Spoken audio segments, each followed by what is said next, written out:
we're going to actually start in Exodus chapter 1, all right? And there's a reason we're starting in Exodus chapter 1. I want to kind of set us there. The dichotomy in everything that I just explained for which Advent is and to which our culture is saying this season is could not be further away from one another, okay? And so it's insane that what we're doing in this season as a culture is trying to inebriate ourselves with stuff that's actually keeping us from what we're actually looking for.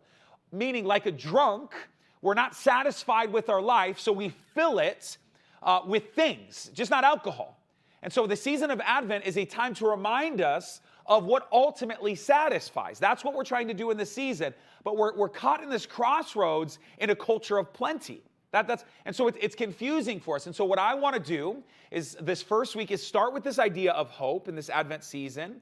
And the reason is because what's underneath hope is this word expectation, okay? Now let me explain. Instead of giving you a definition of hope, which might be helpful, I thought maybe an analogy would be helpful. Okay, so here's how you can think of what hope is. Hope is like hiking the Grand Canyon, being dropped off on the south rim of the Grand Canyon. You've got to hike, depending on what trail you take, some 24 to 26 miles, right? Now, when you get up, let's say you're on Bright Angel, you're close to the end of the hike, a 25-mile hike. You're towards the end, and you could see the rim. Now, the whole hike, you can see the top of the Grand Canyon because it's gigantic and you're like in a huge hole in the ground, okay? But as you get closer, let's say you're about a mile away, you can actually start seeing people.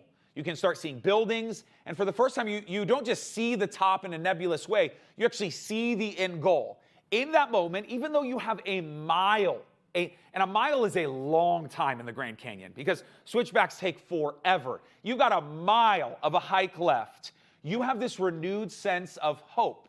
You have this second wind that hits you that like, oh my gosh, I made it, right? Even though you haven't made it, you made it, right? Whatever needs to be left in the tank to get you there, you're going to be fine. You've made it. There's a renewed sense of hope. Now, I said underneath what is hope is expectation because I want you to imagine for a second, you're a 1 mile from the rim of the Grand Canyon. And in your mind, that's not the end, but rather you're doing something called what it's called rim to rim to rim, which I've done before. Do not suggest that I ended up in the hospital. Meaning you start on the north rim, you hike all the way to the south rim, you turn around and you do it all again. It's a terrible idea, okay? But so now imagine you're a mile from the first leg. So now you have this sense of depleted hope, okay? Because you are a mile away, but honestly, once you get there, you have a very important decision to make. Dear God, do I want to do that again, right? Because I could take a shuttle back to my car and call it, or do I want to do that entire thing again, right? And so there's a sense of whatever your expectation is, it determines where your hope lies. This is the reason all of our children are excited for Christmas. Because the expectation on their part is they're going to receive something. Now imagine for a second, you told them, hey, this year we're not doing Christmas gifts. We're not going to do any gift exchange. We're not going to see family. We're not celebrating at all, okay? Now, do they have a hope in Christmas? Well, of course they should, and that's what we're going to talk about. But let's just call it for what it is. For a 9-year-old in that moment, there's this depleted hope. Because now what they're expecting is not this thing. It's not this thing that they were expecting before. And so in all of that, what I want to do is I want to talk about what it's like to wait in expectation for Christ. And maybe ask this question, why are you and I not excited or living in a moment of anticipation, expecting and having a hope for Jesus to return? That's what the season of Advent is about. For us to long and wait for. Now, the only way I know how to do this is to tell you what is called the Jewish gospel, okay? Let me tell you the Jewish gospel. Let's start in Exodus chapter 1, all right? Exodus chapter 1. If you grew up in church, you went to Awanas or VBS, you're familiar with the story of the book of Exodus, but to get us all on the same page, let me just catch us up for those of us who did not grow up in the church, how we got here. I know our story begins in Genesis 1, but the story of Exodus really begins at Genesis 12. And I don't have time to kind of catch us up what happens in the first 11 chapters of Genesis, but what happens is God decides he's going to start a family through a guy named Abraham. And he starts this family through Abraham, and there's Abraham, his son Isaac, and then we get to a guy named Jacob. Well, Jacob has his name changed to Israel. And if you were to have, say, like the Peter people, right? So it's the Peterites. That's what they'd be called, or the Shawnites, which would be a terrible, people. You have those people. The reality is what you have is that's the lineage of our people, right? So you have the Shawnites, and you go, that's who they are. They are part of the family of Shawn. Well, now you have Israel, and so you have the Israelites, right? So you have the Israelites. Well, the Israelites are all from these 12 kids of Israel. One of them is Joseph. Joseph makes his way into Egypt, okay? And so they're in Egypt, and the people of God at the time, all the way from Abraham, called the Israelites, they're growing. This is where our story picks up in Exodus chapter 1, verse 8. It says, "Now there arose a new king over Egypt who did not know Joseph." So Joseph was under this other king of Egypt, this other Pharaoh, but now there's a new king who doesn't like Joseph. Joseph's long gone. He doesn't like his people. And he said to his people, "Behold, the people of Israel are too many and too mighty for us. Come, let us deal shrewdly with them, lest they multiply. And if war breaks out, they join our enemies and fight against us and escape from the land." Therefore, they set taskmasters over them to afflict them with heavy burdens. They built for Pharaoh storehouses, Pithom and Ramses. But the more they were oppressed, the more they multiplied, and the more they spread abroad. And the Egyptians were in dread, and in dread of the people of Israel. Verse 13. "So they ruthlessly made the people of Israel work as slaves, and made their lives bitter of hard service and mortar and brick and all kinds of work in the field. And in all their work, they ruthlessly made them work as slaves." So now the people of Abraham that came, now the Israelite people that came from Jacob, right? All that whole deal, they're growing. The people of Egypt see they're growing. They want to oppress them, because what if they turn against them? Well, the more they oppress them, they grow. So finally we have this story. Here's the story in the book of Exodus. The people of Abraham, all the way back here, God's people, are in what is called subjugation. They're in slavery, and they need to be rescued. As a matter of fact, one of the things that goes on is Pharaoh sees them continuing to grow, so he has this ploy where he wants all the firstborn males killed. Now, some of them live, and you have to read the story to be able to see that. One of the guys is Moses, which we'll get to in a second. Some of them live, but he's trying to deny the lineage of the Israelites to continue on. He's trying to stop it, or at least have them grow together so that the people of God would be forgotten. And so the people of God, under this subjugation, begin to cry out. We pick up in chapter 2, verse 23. It says, "During those many days, the king of Egypt died, and the people of Israel groaned because of their slavery and cried out for help. Their cry for rescue from slavery came up to God, and God heard their groaning, and God remembered his covenant with Abraham, with Isaac, and with Jacob." Remember Jacob? That's the Israelites. "God saw the people of Israel, and God knew." Now, I want you to imagine for a second. Genesis, Exodus, Leviticus, Numbers, and Deuteronomy is written by Moses. So Moses is still alive when he's writing the story of Exodus. Do you understand? Okay, so let's give Moses an age of 70 years old at this point when he's writing the story of Exodus. 60 years old, somewhere in there, right? That means there are other people who were alive when this story took place. And so now imagine, here's Moses telling 17-year-olds, 25-year-olds, 35-year-olds. He's telling them, here's what happened. Here's what the original audience is hearing this. And imagine, just if you can for a second, like 65, 75-year-olds kind of interjecting themselves going, he's right. Like, honestly, if God didn't do something, we were going to die. We were going to die. So this is a moment for the people of Israel. They've got nothing. Game over. And God hears their cry, and here's what we get in chapter 3. Okay, so the next chapter, we read some from chapter 1, some from chapter 2. Here's in chapter 3, verses 7 and 8. "Then the Lord said, I have surely seen the affliction of my people who are in Egypt. I've heard their cry because of their taskmasters. I know their sufferings, and I have come down to deliver them out of the hand of the Egyptians and to bring them up into the land, to a good and broad land, a land flowing with milk and honey." Now, keep your eyes on chapter 3 for a second. I just want to draw this out because I think it's beautiful when we talk about the gospel. We're going to see, as the book of Hebrews tells us, this is all a foreshadowing of what's going on. But in the Jewish gospel, the God that we serve, the beauty of this story, if you look back at chapter 2, verse 23, when he sees their cries, or, there's the cries for rescue go up to God. Notice in chapter 3, verses 7 and 8, he sees their affliction. You see that?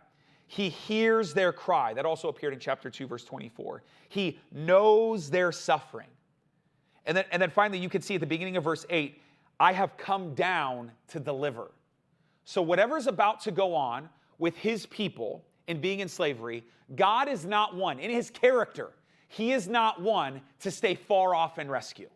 He sees, he hears, he knows, he goes towards. Now, does God have the power to cause very specific earthquakes to just eat the Egyptian people on the earth? Yes, he does. The sons of Korah, we see that. We see the people of Korah that take place already. Does he have the ability to very pinpoint, like missiles, launch fire from heaven? Yes, he could do all of that, but he doesn't. He goes down, he intercedes, and he partakes. He enters into the story. Now, we're going to skip ahead to chapter 14, okay? Because in the story of the Jewish gospel, what you got is God rescuing his people. He delivers. He delivers on chapter 3. He said he's going to deliver, and he does. Through way of plagues, something called the Passover. It's bizarre. You got to read it.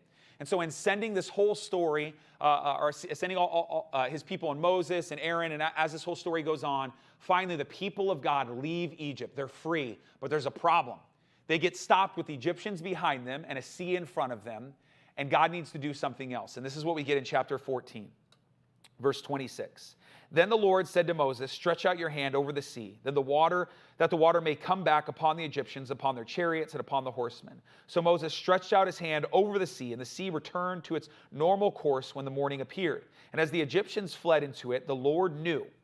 Again, it just keeps saying that. Just to be clear, that's the third time it said it in the book of Exodus. And the Lord threw, but he still did know. It says it 3 times. So anyway, the Egyptians into the midst of the sea. The waters returned and covered the chariots and the horsemen and all the hosts of Pharaoh that had followed them into the sea. Not one of them remained. Verse 29. But the people of Israel walked on dry ground through the sea, and the waters being a wall to them on their right and on their left. That's a trip. I know that's like an Awana story, but that's a trip for a second.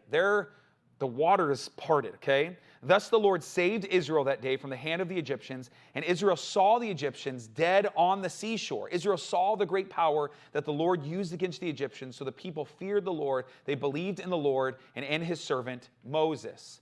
So he rescues them. Now, I know we've made movies about this. I know the story has been told, and it is awesome. Every single year, the people of Israel are going to celebrate this in what is called the Passover. And it's worth celebrating. I think even as Christians, we can say, maybe we should celebrate what God did in the Passover. That's a good thing, right? Okay, all that being said, though, it seems to lack finality and closure in the story.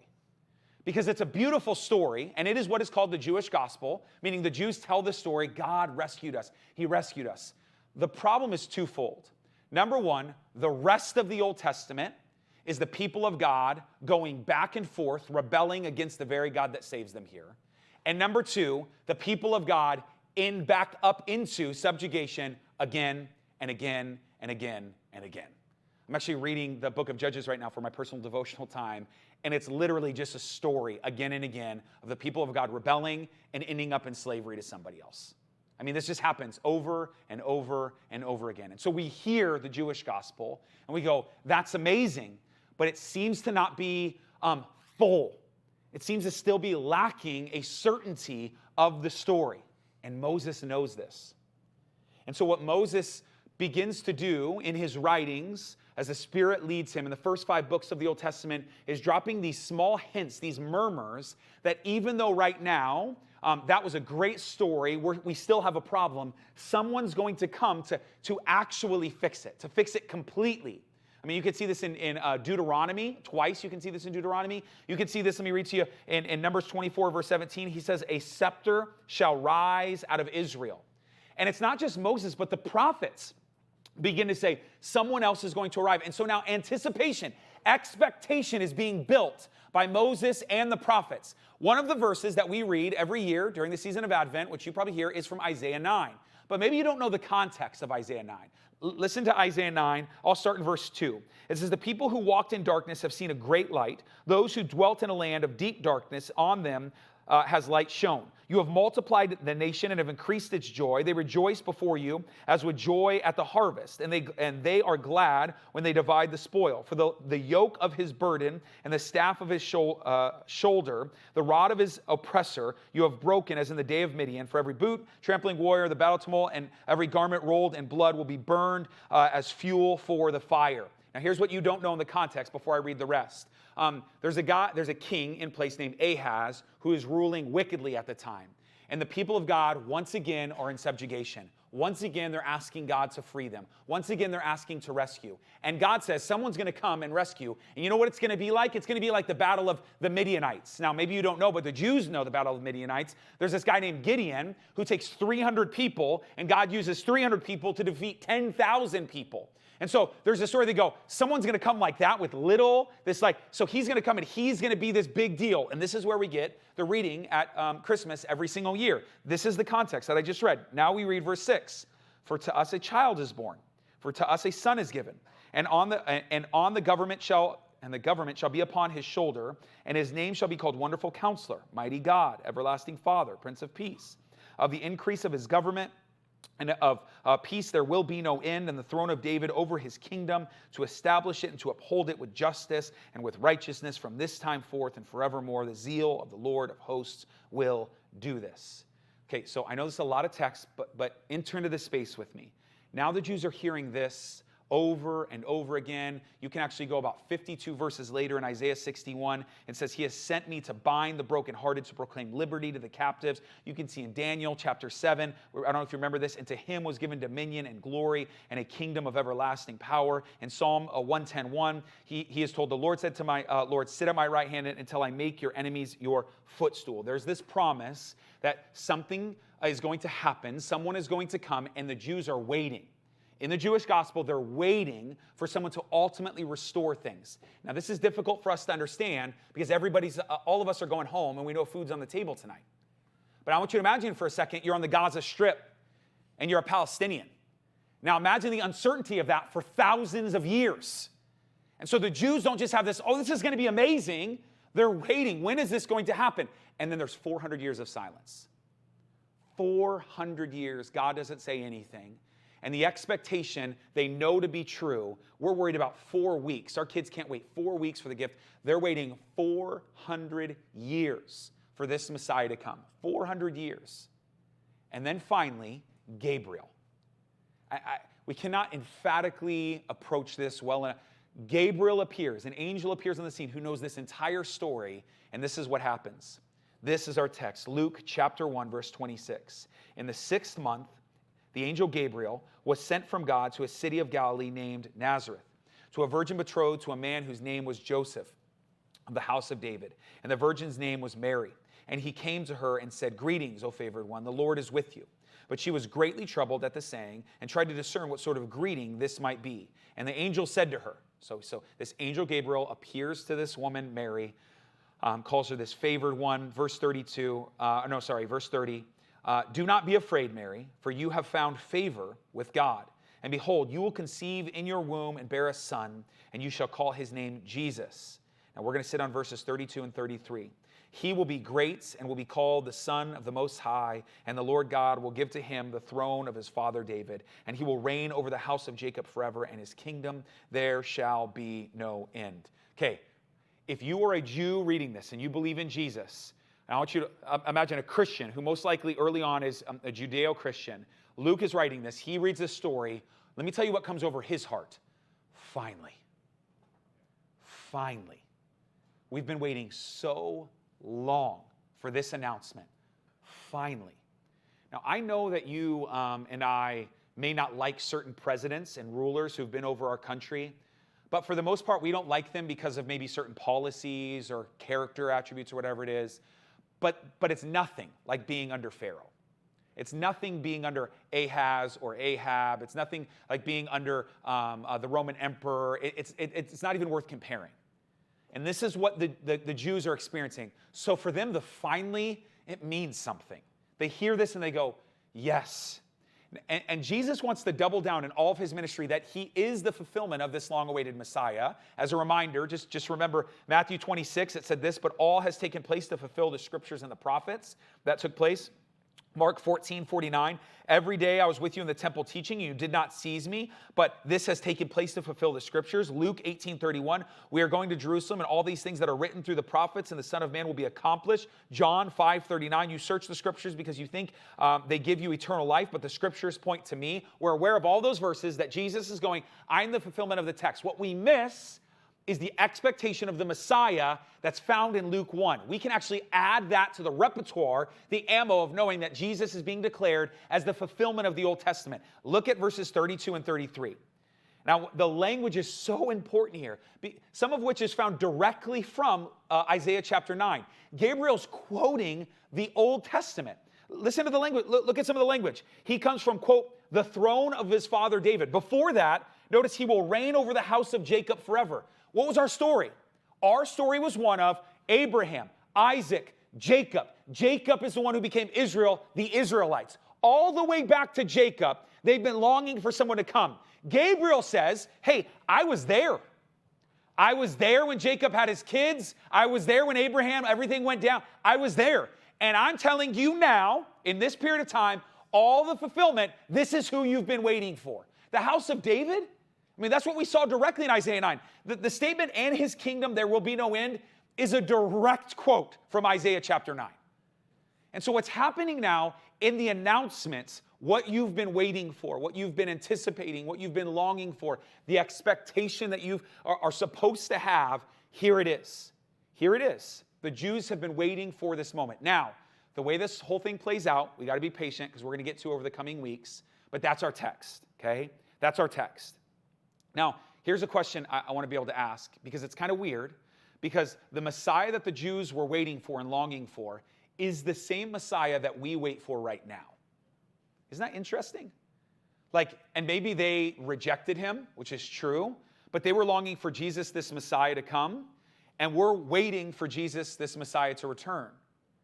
My question, though, is why do we not seem to be as excited, hopeful, or sitting in anticipation as much as the Jews were? There seems to be something else going on. Now, let me just say this before we get into kind of how we can look at all these texts and put them together. My sense is every year when we go through Advent, I feel, and again, I understand I'm the one giving the sermons, it feels a little bit like laundry, if I'm being honest with you, or like dishes. I know we should do them. I don't want bacteria on our clothes. We shouldn't have bacteria on our clothes. We shouldn't have mold if we don't do dishes for long enough. That's a good thing to not have that. And when you're done doing the dishes, you're grateful you did them, but you're aware that you're going to have to do them again. You know that they're going to come back. You know laundry is going to have to be done again, and it's just part of being human. It's just the existence of the reality in which we live. And that's what Advent feels like sometimes. It seems like on the church calendar, we go through it, and it's this opportunity for us, once again, to be reminded the same thing I remind my team every day at practice. We're going to start with foundational things. Every day at practice, we're going to do something either called the Mikan drill, which is this layup drill, or we're going to do some dribbling drills. Now, I tell them it's because the Kobe mentality. I'm not going to get into that right now, right? But the reality is, does a 17-year-old know how to make a layup? You would think. But yes, he does, right? For the most part, they do.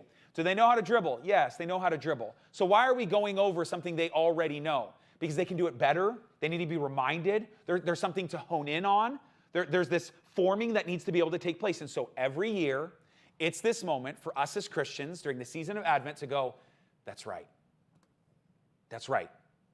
And for us to re-up and be reminded of what is true. And so though it feels like everything I'm about to say, you've heard 1,000 times, it's because you have. And it's good for us to do. It's good for us to be reminded.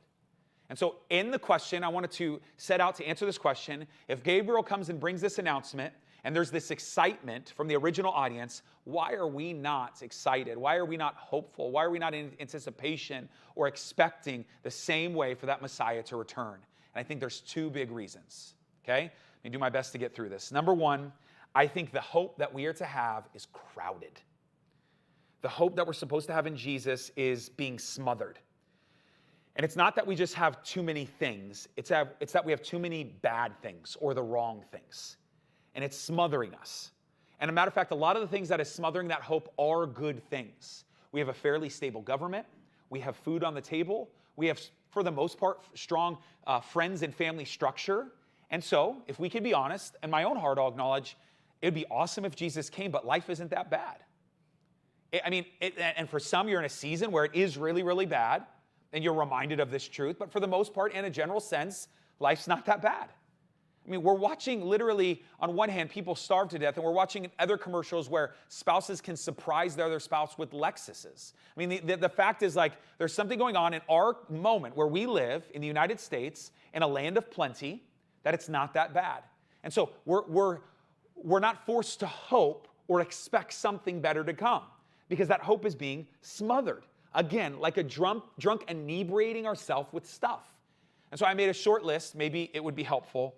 For some of us, we're smothering this hope with objects, clothes, hair, whatever it is, diamond rings, whatever it is. And maybe you're going, that's not me. Okay, fine. Maybe that's not you. Maybe it's status. I mean, when I say status, you got to have that house. You got to live in that certain area. You got to get that car or truck. Oh, that's not me. Okay, fine. Maybe that's not you. Okay, maybe it's life changes. You're smothering this hope with the fact that if you would finally find the one, if you would get that job as a new career, maybe if you had a different spouse, you lived out that sexual fantasy, or you got that raise, then you would finally be happy. No, you won't. But it's smothering the hope. Okay, fine, that's not you. Maybe it's the cultural moments in politics. I mean, the reality is, I know this to be true because I've heard some of you directly say it, that if this president was in place, things would be better. Okay, maybe in some sense, policies help. But what you're looking for, what you're ultimately looking for, can only be found in one king. Okay, and so what's happening is good becomes enemy of the best, and we should vote in the right direction. I'm not denying that, but we should not put our hope in them. And so you think if this president is put in place, things will be better. If this policy would be put in place, things would be better. No, they won't. No, they won't. And maybe in some sense, in a temporal, but like the reality is, the ebb and flow of the United States, like every country, will come and go. It will get bad and worse, and eventually the United States won't cease to exist. It is what it is, and there's only one through that entire timeline that will fulfill that real hope, that longing deep within you. There's only one. So the first issue is I think that hope is being smothered by good things that we should be grateful for, and we should strive. I'm not saying they're bad, but it's smothering what is reality. And you actually know that's true on the first point, because those of you who have lost those things, you're like awakened real quick. You're sobered up real quick. Like when suddenly someone you love deeply receives a note that they have cancer now, or you lose your job, you're reminded that my hope should have never been in this life. It should have never been in this life. The second thing that I think would be helpful, as a reminder, that's right, this world does not satisfy.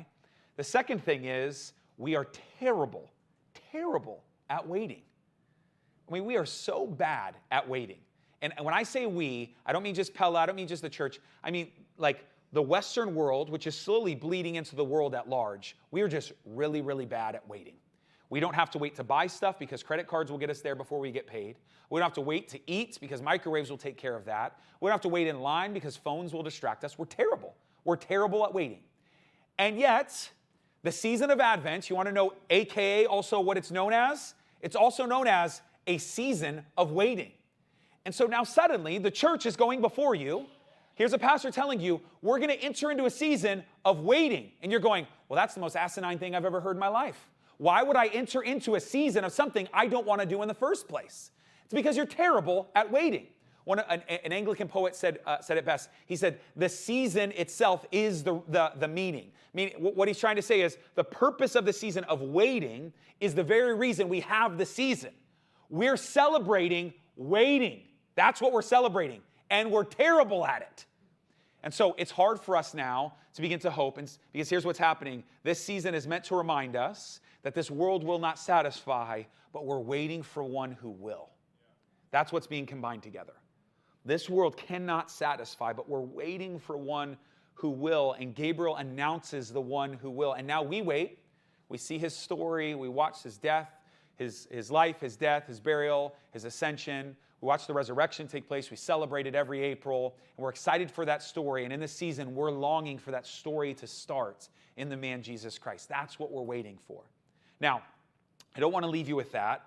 There's actually a practical thing that I think we can do as a church, okay? I'm not going to call us to fast, relax, okay? Every time I say we're going to do something as a church, we're going to do a 40-day fast, okay? There are practical things that we can do. And I want to take the advice of the same thing that my wife does, who's a nutritionist, that she encourages people who come to her and how they can change their diet. She says the best way to start somebody on good eating habits is not to remove at first, but to add. okay? So if somebody has really bad eating habits, which might be most of us in this room, okay, and you want to start this strong diet, you want to just go all in, I'm going to go keto for 5 years, right? Okay, relax. She says the first thing that I try to do is I try to get people to add things to their diet to fill them with the right things. So you have to commit to first eating vegetables. Liver King would be upset. But eating vegetables, you have to eat vegetables before you eat this. Before we remove desserts, commit to eating vegetables first. So before I go off on the rails and go, let's go Scrooge on this, no gifts or whatever, fine. They're good things. Let's honor, let's keep those things in place. But at the same time, let's add good habits. And so maybe for this season, we can add good, real habits. We're reading a book right now by Tish Warren called Liturgy of the Ordinary as a staff. And in the book has one of my favorite quotes because it helps me at least navigate what it means to be formed. This quote, she says, we haven't got to it as a staff yet. She says, the crucible of our formation is in the monotony of our daily routines. Let me explain what that means. Think of your body. If you're in this room right now and you go, my body isn't where I want it to be. Either I want to lose weight or I want to put on muscle, whatever it is. Well, that's a crucible of formation. You have to enter into a space to form your body to whatever you want to be able to do, okay? It's not going to happen with a pill. It's not going to happen at some, conference. It's going to happen in this crucible of formation. And she says the crucible of formation happens in the monotony of our daily routine. Meaning, the way you're going to form your body is the same way you form your spirit, that it's not just something that's going to be a quick fix, but what happens maybe over the next 5 weeks, we commit to turning our phone off an hour a day. Just go like, Lord, I want to just sit right now and be. Or we commit to hitting our knees in the morning and do kneeling prayer. Or we commit to the fact like, hey, for this time, I'm not going to listen to talk radio on my way. I'm going to sit in silence on my drive. And there's tangible ways for us to remind ourselves, that's right. My hope is not in this world, and I come to you where my hope lies. That's right. In this season, I'm remembering that you're coming back. And everything that I experience in this world will be made new. You're going to make it right. I don't find joy in the trivial things of this life. I find joy in you. That's right. And we got to do this in the daily monotony, of our routine. And so maybe instead of taking away, let's try to add. As individuals add, as families add. But I think we can do this. And to be honest with you, we live in a world right now where there are resources of plenty. Not just the children's resource that we give you as a family, but you can just Google Advent devotionals. You can just Google Advent liturgies. You can get little snowmen where you move the snowflake around. It tells you to open this box every year. The Jesse tree, you can do whatever you need to do. Jesse tree's Christmas, right? Or is that, no, that's Jesse tree's Christmas. I always thought that was Easter for a second. I'm tired. So all that to be said, it's the hamstring. I pulled the hamstring. That's why I can't think. Okay, so my point is this, as practical as you can get, take some time, which we're going to right now here in a minute. Take some time, be with the Lord and go, Lord, how can I pause and be hopeful on you, right? Let's pray.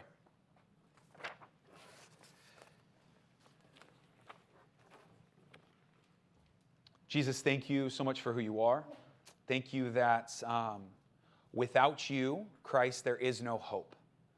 And I pray, Jesus, we would set our gaze on you daily as believers. I pray that we would leverage this season as a season to remind ourselves that you are good and you will return. And we cannot wait. We cannot wait. And in the story, we're anticipating your birth. And that's just such a good thing that Gabriel announces to Mary. And we're grateful for that text. We pray, God, that we would sit in it. We love you. We thank you in Jesus' name. Amen.